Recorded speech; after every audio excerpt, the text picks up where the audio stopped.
और जी एक सवाल आप सबसे है, महात्मा गांधी को किस बंदे ने गोली मारा था जी?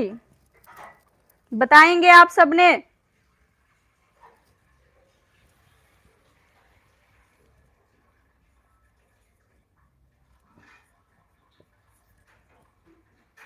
वेरी वेरी इंपॉर्टेंट सवाल है जी कि किस बंदे ने गोली मारकर शहीद कर दिया था जी?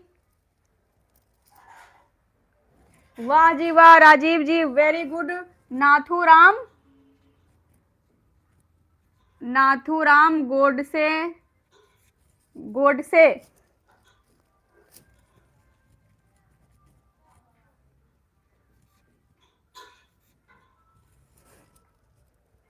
नाथूराम गोडसे ने उन्हें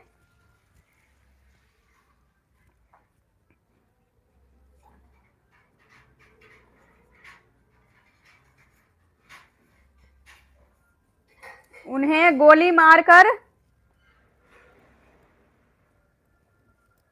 शहीद कर दिया।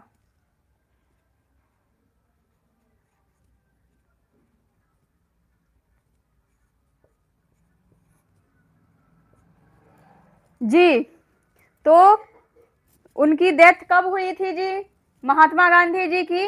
तो 30 जनवरी 1948 ईस्वी को बिरला मंदिर दिल्ली में नाथूराम गोडसे ने उन्हें गोली मारकर शहीद कर दिया था। ठीक है जी।